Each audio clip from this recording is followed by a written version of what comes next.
Dinala ni Katrina Ponce Enrile ang mga huling sandali ng kanyang yumaong amang si Juan Ponce Enrile. Binahagi rin ni Katrina ang mga aral na natutunan niya sa ama at laging una ka sa balita ni Jamie Santos, exclusive.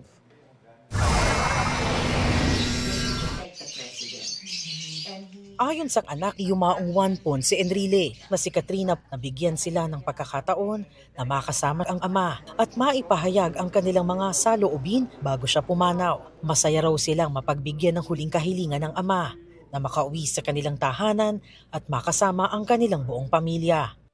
Iba raw ang persona ni Manong Johnny bilang ama at leader, pero kilala nila si Enrile sa pagiging maalalahanin at maawain.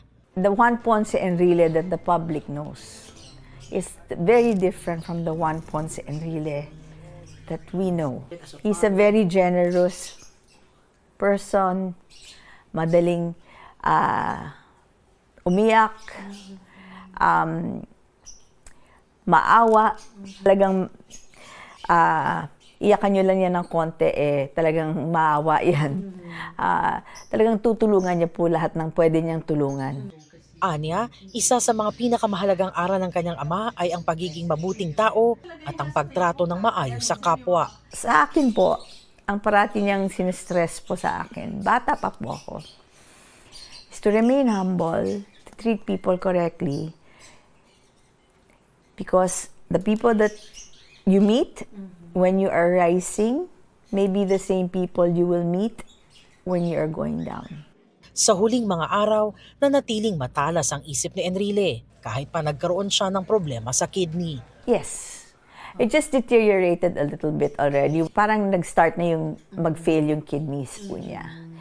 Nagpapasalamat si Katrina sa lahat na nag-alaga at nagdasal para sa kanyang ama. I would really like to thank all the attending physicians, from telemetry to the ICU, and lahat po ng mga doktor. Alam niyo po kung sino po kayo.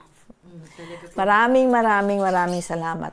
Sa huli, iniwan ni Enrile ang mensahe ng pagmamahal, respeto at pananagutan. History will judge my dad.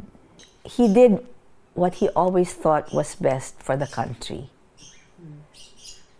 And my dad is always a forward thinker. He always tells me na always think of the end game. Kaya bahala na po ang history na humusga po kay Juan Ponce Enrile.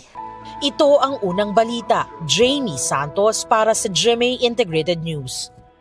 Igan, mauna ka sa mga balita, mag-subscribe na sa GMA Integrated News sa YouTube para sa iba't ibang ulat sa ating bansa.